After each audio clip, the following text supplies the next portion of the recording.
What is up guys, मैं हूं सचिन जांगड़ा और आप लोग देख रहे हो Sachin's bio classes. Welcome back to my channel and welcome back to another video. So first of all I hope everybody is doing fine. सब लोग ठीक ठाक होंगे, सब हेल्दी होंगे और सब अच्छे से पढ़ाई भी कर रहे होंगे। तो अभी करते हैं हमारी आज की वीडियो की बात। और आज की वीडियो का टॉपिक यार काफी ज्यादा इंटरेस्टिंग और काफी ज्यादा इंपॉर्टेंट। और आज की वीडियो में हम लोग बात करेंगे एनाटॉमी के एक टॉपिक के बारे में, एनाटॉमी के एक बहुत ही बेसिक और बहुत इंपॉर्टेंट टॉपिक के बारे में। और आज की वीडियो में हम लोग डिस्कस करने वाले हैं एनाटॉमिकल मूवमेंट्स। मैं दो वीडियो पहले बना चुका हूं। एक वीडियो थी एनाटॉमिकल प्लेन्स के ऊपर और एक वीडियो थी एनाटॉमिकल डायरेक्शंस के ऊपर। तो दोनों वीडियोस को काफी ज्यादा सपोर्ट मिला, दोनों वीडियोस को काफी ज्यादा प्यार दिया आप लोगों ने। तो उम्मीद करता हूं कि ये वीडियो भी आप लोग ज्यादा से ज्यादा देखोगे और ज्यादा से ज्यादा शेयर करोगे। मैं अपनी तरफ से कोशिश करूंगा कि आपको बिल्कुल आसानी से एनाटॉमिकल मूवमेंट्स को समझाऊं। तो चलिए फिर वीडियो रहेगी इंटरेस्टिंग हमेशा की तरह और लास्ट तक देखना, ताकि सारी मूवमेंट्स आपकी क्लियर हो जाएं। जितनी एनाटॉमिकल मूवमेंट्स होती हैं सारी आपकी क्लियर हो जाएंगी, किसी में भी आपको कोई डाउट नहीं रहेगा। तो चलिए फिर बिना किसी देरी के लेट्स गेट स्टार्टेड। तो गाइस हम वीडियो शुरू करते हैं। और देखो, सबसे पहले आपको एनाटॉमिकल मूवमेंट्स अगर आपको समझनी है तो सबसे पहले आपको एनाटॉमिकल जो पोजीशन होती है हमारी, जो एक बेसिक एनाटॉमिकल पोजीशन होती है वो आपको क्लियर होनी चाहिए। वो आपको पता होना चाहिए कि एनाटॉमिकल पोजीशन क्या होती है। वो मैं पहले भी कई बार एक्सप्लेन कर चुका हूं आप लोगों को। मैं एक बार फिर से आपके लिए क्विकली बता देता हूं कि एनाटॉमिकल पोजीशन क्या होती है। तो एक एनाटॉमिकल पोजीशन में बॉडी हमेशा इरेक्ट होती है और पाम्स हमारी फॉरवर्ड होती है। पाम्स हमारी कुछ इस तरह होती है, पाम्स आगे की तरफ होती है।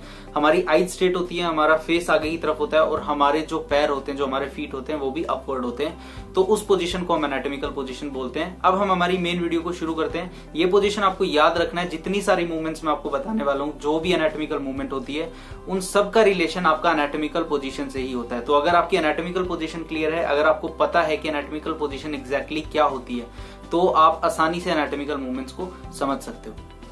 तो गाइस नंबर 1 हमारी मूवमेंट की बात करते हैं और हमारी नंबर 1 एनाटॉमिकल मूवमेंट रहेगी फ्लेक्शन।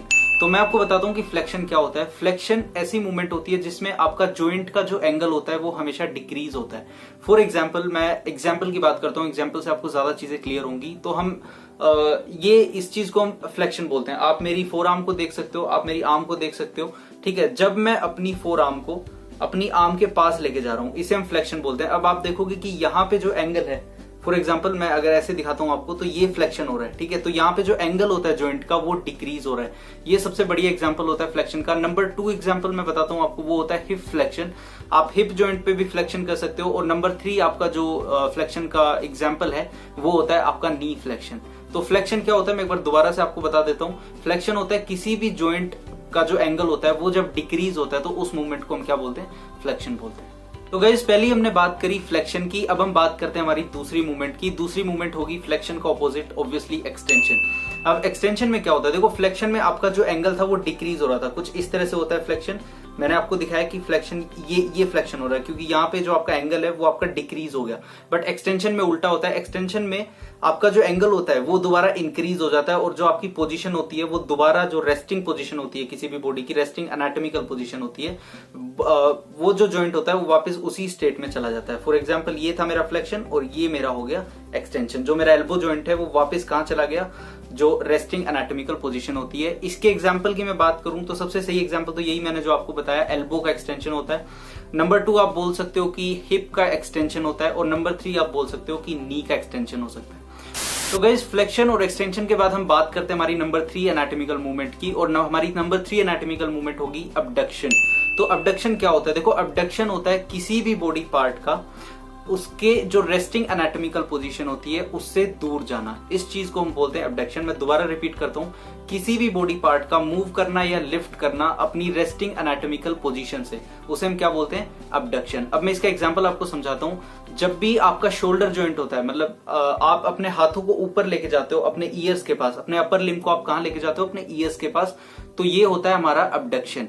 नंबर 2 एग्जाम्पल की मैं बात करता हूं तो एबडक्शन ऑफ हिप।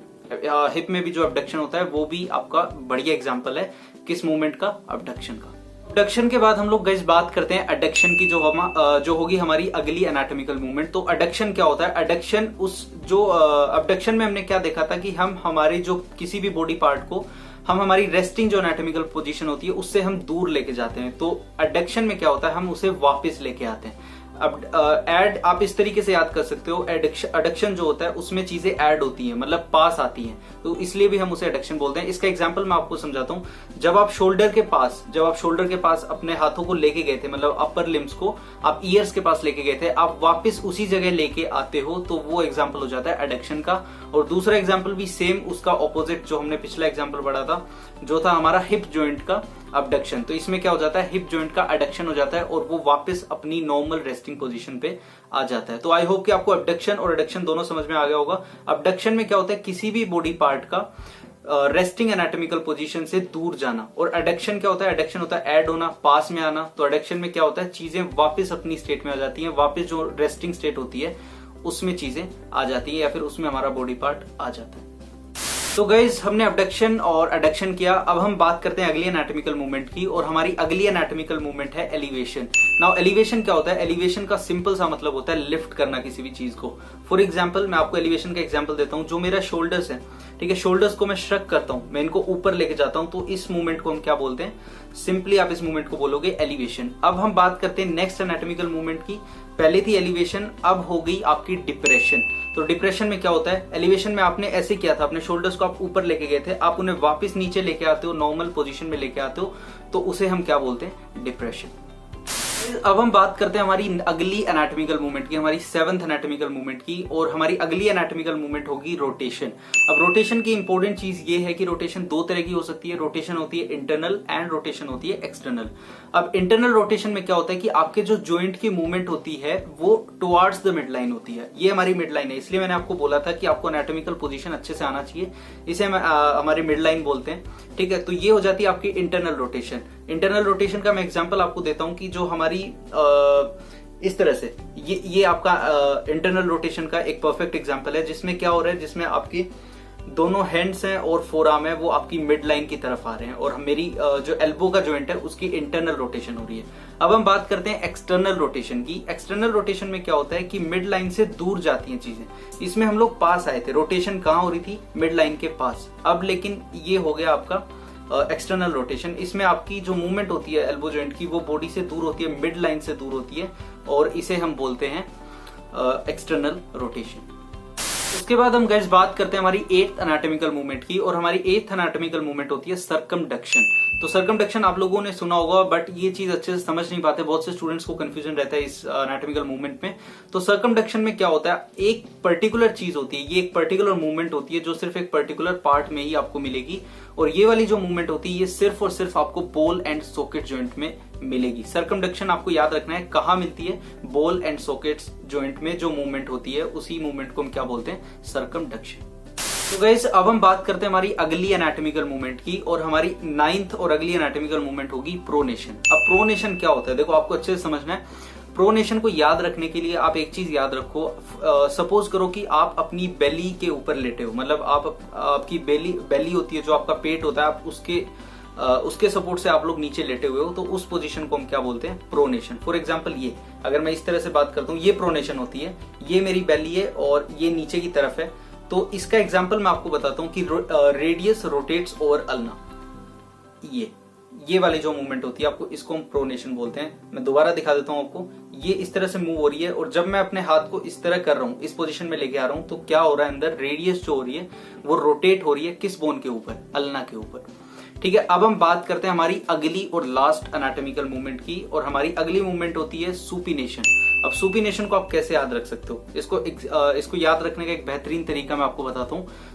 सपोज करो, जस्ट याद करो कि आपके हाथ में एक सूप की कटोरी है, एक सूप की बाउल है, तो आप इस तरीके से उसे पकड़ोगे, राइट, इसी तरीके से आप पकड़ोगे, तो इस मूवमेंट को हम बोलते हैं सुपिनेशन। इसमें क्या होता है, उसमें प्रोनेशन में क्या था कि रेडियस रोटेट्स ओवर अल्ना, ठीक है, ये हमने पढ़ा, बट सुपिनेशन में हमारी रेडियस होती है, ये रेडियस है हमारी, यहाँ पे अल्ना है, तो दोनों बोन पैरेलल रहती है, इसमें कोई ऐसा नहीं होता कि किसी बोन के ऊपर कोई रोटेट कर रही है। ये आपकी प्रोनेशन थी, ये आपकी सुपिनेशन होती है, और इसमें आपकी दोनों बोन क्या रहती हैं, पैरेलल रहती हैं एक दूसरे के। तो that's it guys for today's video, और वीडियो करते हैं खत्म यहीं पे। आई होप कि आपको सारी की सारी एनाटॉमिकल मूवमेंट समझ में आ गई होंगी अच्छी तरह से, और मैंने कोशिश करी कि आपको अच्छे से और एकदम आसानी से चीजें समझाऊं ताकि आपके सारे doubt regarding anatomical movements clear हो जाएं। तो अगर वीडियो लगी हो अच्छी तो मेक श्योर कि आप इसे लाइक करो और शेयर करो अपने सभी एनाटॉमी पढ़ने वाले दोस्तों के साथ, सभी मेडिकल स्टूडेंट्स के साथ, और वीडियो में कमेंट करना जरूर, और वीडियो बताना कि मेरे को कैसी लगी आपको ये वीडियो, और अगर कोई और टॉपिक है जो आप चाहते हो कि मैं एक्सप्लेन करूं आपके लिए तो वो भी मैं आपके लिए कर दूंगा आने वाली वीडियोस में। और अगर आप नए हो इस चैनल पे तो मेक श्योर कि आप इस चैनल को सब्सक्राइब करो। लेटेस्ट और एकदम ऑथेंटिक वीडियोस के लिए आप इस चैनल को सब्सक्राइब कर सकते हो, और आप मेरे को इंस्टाग्राम पे फॉलो कर सकते हो, उसका लिंक आपको डिस्क्रिप्शन में मिल जाएगा।